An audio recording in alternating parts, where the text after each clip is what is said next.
Welcome, Pewter Report readers, viewers, and listeners to an emergency podcast edition of the Pewter Report podcast, brought to you by our friends over at Briar Greaves. There was some breaking news earlier today, a tryout for the Tampa Bay Buccaneers, and a handful of players that will not begin training camp, which starts up tomorrow on Wednesday. So we're going to break that down a little bit on this emergency podcast. Not a full episode, but certainly worth commenting on. So let's get into it. I'm your host, Matt Matera. Joined with me is SR, Scott Reynolds.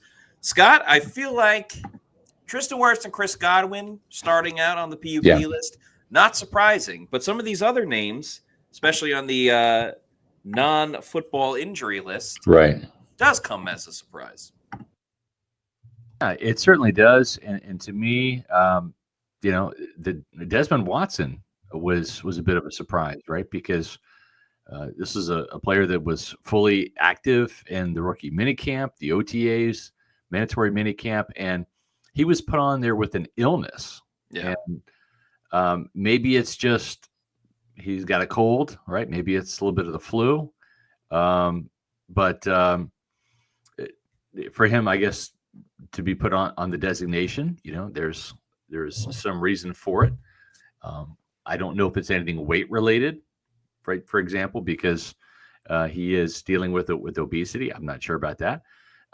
Hopefully that's something very minor where he misses a day or two and comes back. Remember, the pads don't start until next week. So really this first week is kind of like another week's worth of OTAs or minicamp. It's going to be helmets and jerseys and shorts and cleats running around. But you want these players to get acclimated to the heat and the humidity. And this is August, not May. It's not June. It's hotter. It is more humid than it was certainly when some of these players, some of these rookies first came to Tampa. Now, the thing with Desmond Watson is he played in Florida. He's from Plant City. He should be used to this subtropical climate down here in the Tampa area. And hopefully this is kind of a minor thing. But Anthony Walker was put on the non-football injury list. So there is some injury that Anthony Walker is dealing with. And Matt, this was a player you and I were both really impressed with when he lined up next to Servassier Dennis for all of OTAs in the minicamp. Yeah, that's right. So just to clarify for everybody, the 5 players on the PUP list, the physically unable to perform list, is Chris Godwin and Tristan Wirfs. No surprise there. Michael Pratt, the quarterback, and then offensive lineman Silas Dancy and Sua Opeta. The non-football injury list is Anthony Walker, and the non-football illness list is Des Watson. So Watson, I mean, I guess he's got to be pretty sick if you're going to put him on the list versus like, oh, he's only going to miss a day or two. Yeah, the case may be. Exactly.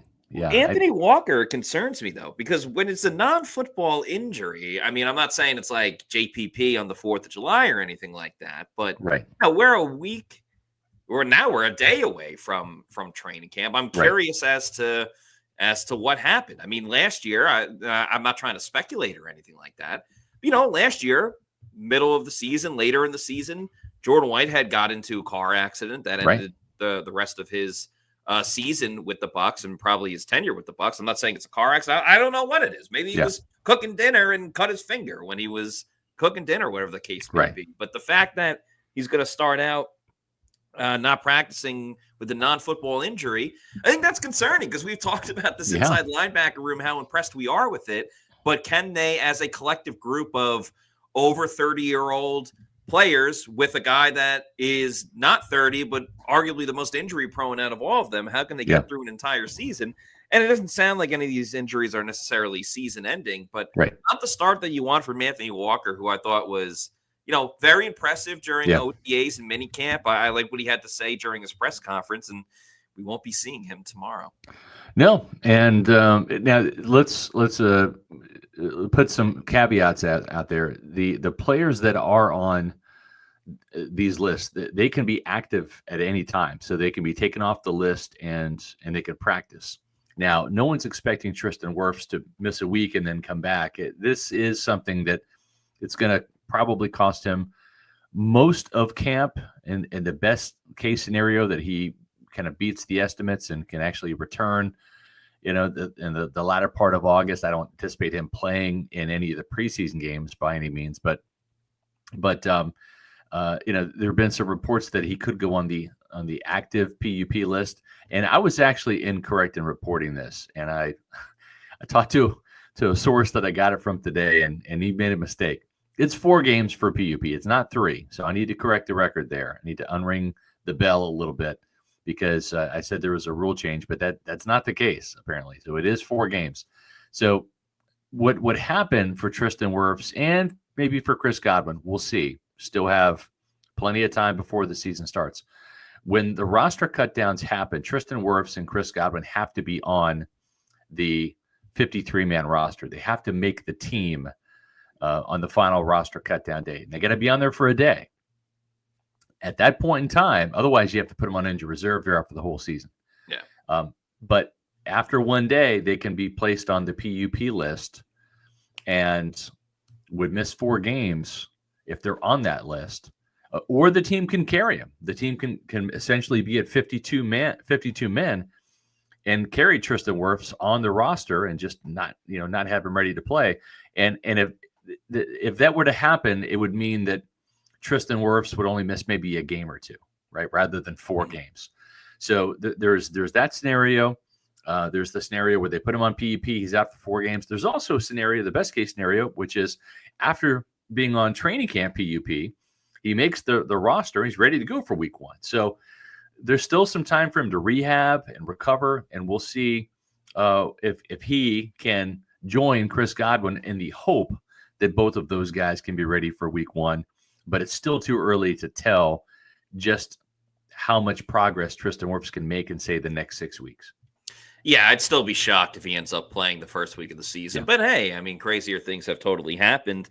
Also interesting with this entire offensive line. I mean, Sua Opeta, we know, got injured last year in training camp at this time. So he's looking at like a full year of recovery. But Silas Dancy, another guy, I mean, we talked about some of the issues in terms of the tackle position being thin. Yeah. And Opeta, was in competition with Bredesen at guard, but it looks like it got a little bit thinner at offensive tackle too. Now that Wirfs is officially out, and Dancy was someone that was going to potentially maybe be in the mix a little bit, but that's just another hurdle that the Bucs offensive line is going to have to overcome. Yeah, and Zanzi was a left tackle at Virginia Tech, but pretty much going to be a right tackle in the NFL in terms of his athleticism. But still, you had Charlie Heck, who was going to be the swing tackle. Now he's the starting left tackle, right? And then now there's another tackle that's down, more of the right tackle side than the left. But at the same time, that's 2 guys, Tristan Wirfs and Silas Zanzi, who aren't going to be there, at least at the start of camp. The Buccaneers did bring in George Fant today for a workout. I've heard that they're not going to sign him yet. Maybe they will, maybe they won't, but they didn't sign him today. And a couple of things about George Fant. There's not many good, experienced offensive tackles available in free agency. Correct. The fact that Fant is available now and he can play left tackle is kind of telling. What the league is saying is you're not good enough to be on a training camp roster, right? So this would be an emergency, in case of emergency, break glass type player, I think. And I don't know that the Buccaneers are quite ready to break the glass yet and sign him. He does have some starting experience, most notably with the Jets, the Seahawks, also the Texans, where he most recently played. But the fact that Charlie Heck was signed in the offseason during free agency, right, the second week of free agency, after Justin School had signed with Minnesota, that kind of tells you what you need to know in terms of the team thought Charlie Heck was better than George Fant back in March. And so this wouldn't be a situation where even if they signed Fant, he would necessarily come in and this would be like a head-to-head battle with Charlie Heck, because they believe Charlie Heck is the better player. That's why they signed him as opposed to Fant early on. And the fact that they didn't sign Fant today when they had him in tells me a couple of things. Number one, maybe they want to see some other tackles and they need to get them in for a look-see tomorrow, perhaps, or later this week. Or number two, George Fant just didn't really impress them today. And the Buccaneers are going to look at what they have in-house, and maybe they'll see what happens to pop up later in training camp. Right. There's no harm in trying them out and seeing what works, what sticks, and what doesn't. He has a lot of starting experience. He I believe does. 75 games, started 2 games last year. Now they were spread out a lot, but even 2 seasons ago, he started, I believe, 13 games for the Yeah. Texans. This is a guy that was a team captain as well for a Yep. little bit of time with the Jets. So if he were to come to the Bucs, he at least has some not just veteran experience, but veteran leadership that Yeah, I never agree. hurts. I'm not saying Right. he's going to be the leader of the room when you have all those other guys in there. But maybe last year only playing in 2 games, and it was sporadic. It was week 1 and then week 9. It wasn't like it was consistent. Yeah. That might be the type of situation where maybe you can only get 1 game out of him, Yeah. depending on what's going on. And I think the Bucs should explore a number of different options, try out a couple of different players, and see what works and see what doesn't work. And then, of course, just hope and pray that everyone stays healthy until Tristan Wirfs comes back. I mean, you can only build so much depth, especially on the offensive line. And right now, the Bucs got to be holding on to the railing a little bit right now. Yeah. It's not the best situation to be having 7 players on the injury list heading into training camp, especially when Todd Bowles said at that last mini camp practice, yeah, everybody should be good to go for training camp. It wasn't the case. Now, again, Desmond Watson, that's an illness that has popped up recently, right? That he was a participant all during the offseason since the rookie mini camp. Anthony Walker, there was an injury that occurred over the summer. We're not sure what type of injury that was. We might get some more information from Todd Bowles, who's famous for telling us a body part. Yeah. He's got a knee. He's got a shoulder. He's got a hand, whatever. Yeah. But we'll find out tomorrow. Todd Bowles will be talking to the media after the practice in the morning. And be sure to stay tuned to pewterreport.com for our training camp coverage, as well as our social media channels, X, Facebook, and Instagram at Pewter Report. We've got a special training camp sponsor this year. And I didn't go to the school, and neither did you, Matt, but they are the hometown team here in Tampa, and that's the USF Bulls. So you're going to be seeing a lot of USF Bulls season tickets ads and individual tickets. I'm actually going to the game for the homecoming game against FAU. My daughter Jillian goes to FAU, so I'll be there probably rooting for FAU, but also checking out the Bulls. I've been to a couple games. They've got a really good schedule here. They kick off August 28th against Boise State. So make sure you grab your season tickets. You can do that at usfbullstix.com. That's usfbullstix.com. That season opener kicks off against Boise State on August 28th. The homecoming game is on October 18th versus FAU. Make sure you join the Bull Stampede. And Matt, they've got a couple games during the week. They've got a Friday night game, which is, I think, against Charlotte, and 2 Thursday games, one against Boise State, which is a Thursday night game, as well as Charlotte, or actually UTSA is what it is. So even if you are a Florida Gators fan, a Florida State fan, a Miami Hurricanes fan, or maybe you go to a different school and you get a different alma mater, check out the hometown team. They were a bowl winner last year, and I'm probably going to go to a couple of those games that aren't on Saturdays. I'll watch my Kansas State Wildcats on Saturdays, but some of these Thursday and Friday night games at Ray J will be fun to watch. Yeah, it's a good atmosphere and a team that's played better over the past couple. They're on the rise, yeah. So yeah, who doesn't like watching football, especially when it's local? So yeah, shout out to USF and check out some games when you can. Yeah.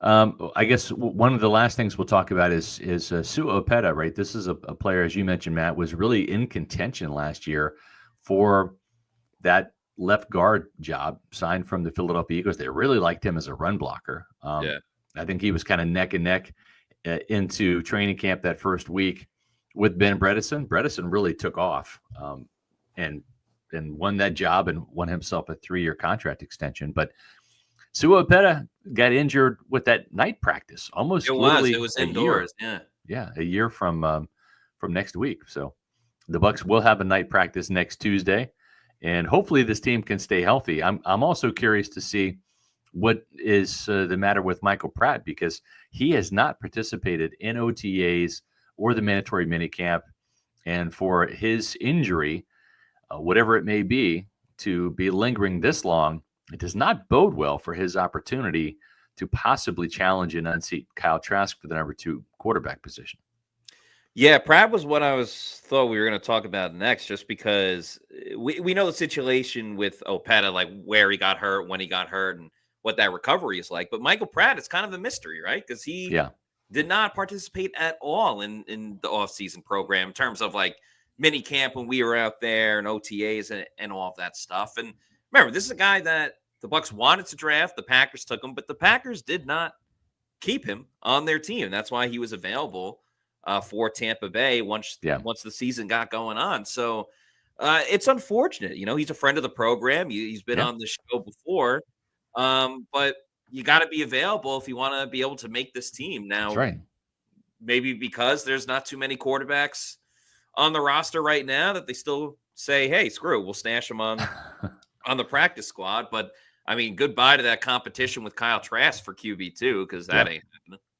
For sure. And for Michael Pratt, it's really disappointing because this was really the time to start running the Bucs offense, because all of last year during practice, he was the scout team quarterback. He was running the plays of the Bucs opponents to help prep Todd Bowles' defense.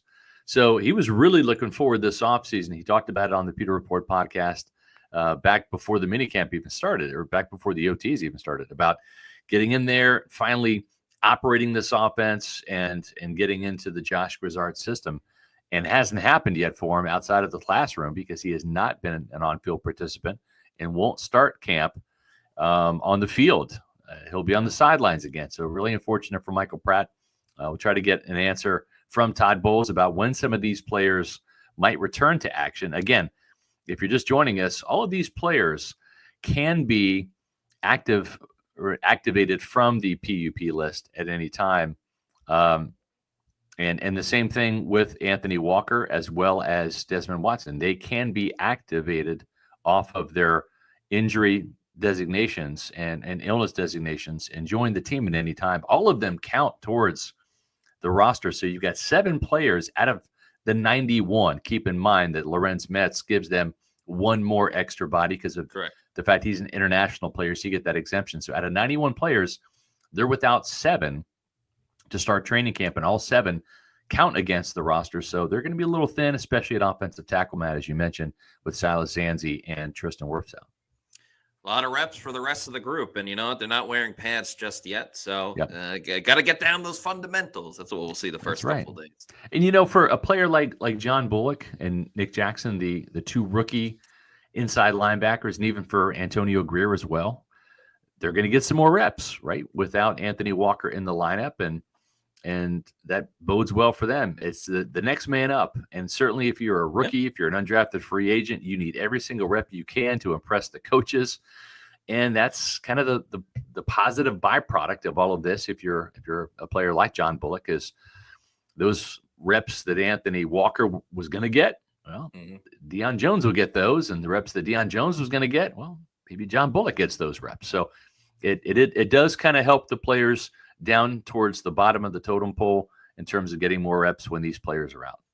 Got a super chat from Bucs Basement. Thanks for the $4.99. Says, Bowles lied about players being ready.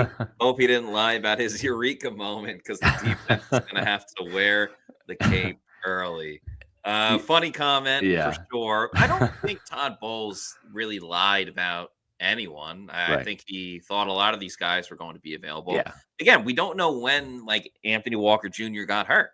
And it seems like, I mean, it definitely had to be after minicamp, because we saw him at minicamp. He practiced each day. He spoke to the media. There's nothing Todd Bowles can do about that. And Todd Bowles has no reason to lie to us about his eureka moment. I firmly believe that he found his eureka moment. Now he just needs the right bodies available. And I still think the offense is in a good spot, because we knew going in that they weren't going to have Wirfs, and they likely won't have Godwin for the beginning of the regular season. So again, they were prepared for this. We knew this, and you want them for the latter half of the season. And I think everything's going to be okay. I do too. And I'm with you, Matt. This was simply Todd Bowles just being positive, I think, and a little bit of wishful thinking with regards to everybody having 6 weeks off to a not get hurt, but B, Right. maybe get healthy and get well if you're a player like Michael Pratt who missed the offseason. And it just didn't happen. I think maybe if there is some good news out of the fact that the Bucs didn't have Greg Gaines, Matt, on That's the also true. list. Greg Gaines has been out the entire offseason with some undisclosed injury, missed the OTAs, missed the mandatory minicamp, although he was in Tampa working out inside the building. But Greg Gaines has been cleared and will be practicing. So a little bit of good news that wasn't on that press release. Bucks Basement with another super chat. This one of $1.99. Thank you. Says starting to get vibes of 2022. Don't want that. Well, Yikes. it's a little early, I think, to start sounding the alarm bells about 2022. I don't Hopefully think no, Baker's going to retire after this. yeah, hopefully no high profile divorces happened during training camp. That was a wild training camp. But yeah, I think if you're going to have these injuries, get them now, get them out of the way, and then start knocking on some wood and have this team get healthy and stay healthy for the regular season, because that's when it matters the most. Yeah, it truly does. And yeah, we will be recapping all of day one of Bucks training camp for the 2025 season, which starts tomorrow. We'll be doing that at 4 o'clock when we do the Pewter Report podcast. But of course, we will be capturing everything that's going on. So make sure you follow us on all of our social media. The best Bucks coverage. You can find us on X, Facebook, and Instagram. We are at Pewter Report, and our YouTube channel is Pewter Report TV. Please like and subscribe, and leave a comment on this video. What's your concern level for the Tampa Bay Buccaneers and these injuries and these players that won't be available for the beginning of training camp? Yeah, and it's good news too. David Walker will be available for training camp. If you Yes. read his training camp diary on pewterreport.com, that's an exclusive. And it's available right now. If you haven't, I'll put it in the chat here in just a second. But David Walker told me in the pre-camp interview that he is ready to go. And that is certainly the case. He overcame that hamstring injury that kept him out of the OTAs and the minicamp, and is fully ready to go for training camp, passed his physical. And this is going to be a weekly feature on pewterreport.com where I'll be talking with David Walker, the Bucs rookie sensation out of the fourth round, and they're hoping he can be like Bucky Irving, who was a rookie sensation last year for the team. And Payne Durham is our other training camp diary subject. I'll have Payne's initial training camp installment for you on pewterreport.com tomorrow. Really funny guy, great interview, great quote. I think he's gonna make some new fans when people read his training camp diary. He's a really good dude. And he's a little bit of a feisty character. So David Walker and Payne Durham, you can get those exclusive training camp diaries on our website, pewterreport.com. And of course, we've got Tony Dungy coming up on August 4th. That's Monday, August 4th. So a couple Mondays away. We'll have Coach on to talk about what he remembers from his time in Tampa and the 2025 Tampa Bay Buccaneers, get his thoughts on Todd Bowles, Baker Mayfield, and the current team as we get ready to kick off the 2025 season. That's all right. So that's going to do it for us this evening. For Scott Reynolds, I'm Matt Matera saying thanks everybody for watching, and we will see you tomorrow at 4 p.m. for another edition of the Pewter Report podcast. Out.